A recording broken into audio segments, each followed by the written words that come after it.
Monsieur le Président du Conseil de sécurité des Nations Unies, Monsieur le Secrétaire général, membre du bureau, distingués députés. Je ne saurais commencer mon discours sans saluer les réalisations des œuvres du Président du Conseil qui sont plongées dans une douce béatitude. L'efficacité de ces œuvres emporte l'influence. Je tiens à exposer devant cette assemblée des sujets à discourir sur des contextes migratoires, sécuritaires et bien sûr questions de droits humains préoccupant mon pays. Permettez-moi, mon propos, juste avant de continuer en ma qualité de délégué, de féliciter mes compatriotes suisses pour leur contribution qui ont conduit à faire de notre pays ce qu'il est aujourd'hui. Malgré toutes les épreuves que la Suisse a dû surmonter, elle a su rebondir grâce à nous. Nous traversons une époque marquée par des crises migratoires, marquée par des conflits majeurs, une ère de tension. Et ces défis auxquels nous faisons face sont énormes. Nous devons tout faire pour améliorer, pour lutter ensemble contre ces crises. Presque partout, l'égoïsme, le chacun pour soi, atteint une progression rapide et désastreuse. Alors nous savons bien, ni les menaces, ni les guerres n'ont jamais abouti à des solutions à ces genres de problèmes auxquels le monde fait face. Son Excellence, mon pays met l'accent sur l'utilisation de la pensée critique et prône le dialogue pour atteindre des objectifs sans violence physique. D'où ma présence dans l'événement qui est aujourd'hui, la réunion du Conseil de sécurité des Nations Unies. Je tiens à vous assurer que mon intervention est un point de vérité, de franchise et d'honnêteté. Tout en vous conseillant, mesdames et messieurs, d'utiliser l'arme de la dialectique. Priorisons la médiation. Utilisons le dialogue pour résoudre les conflits et maintenir la paix. Chaque attaque, y compris le dernier tir de missile, nous rapproche d'une situation encore plus grave à surmonter. Un risque dont nous avons la responsabilité de mitiger.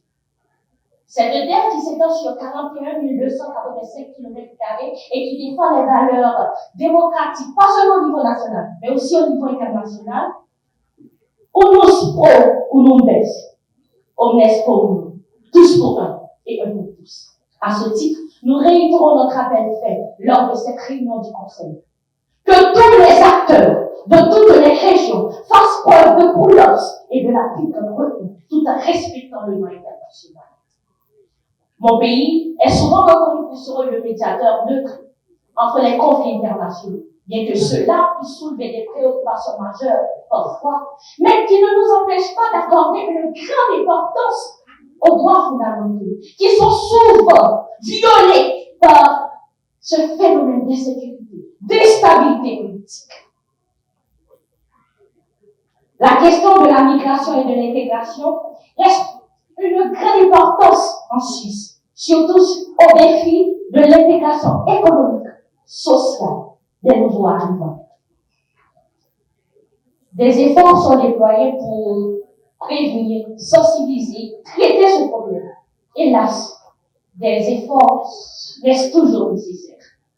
L'espoir de voir la démocratie, l'état de droit s'impose aujourd'hui, mesdames et messieurs. Membres du bureau, chers délégués, la Suisse est alarmée par la situation cauchemardesque dans laquelle nous vivons aujourd'hui.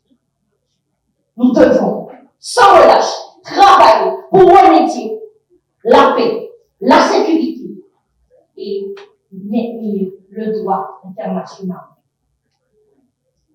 Par le dialogue entre les parties en conflit. En tant que pays neutre, nous promouvons activement le désarmement nucléaire et la non-prolifération des armes. Abordons, chers délégués, aujourd'hui et encourageons des actions qui peuvent réduire les risques liés à la non-prolifération des armes et employons des actions pour promouvoir la paix et la sécurité internationale.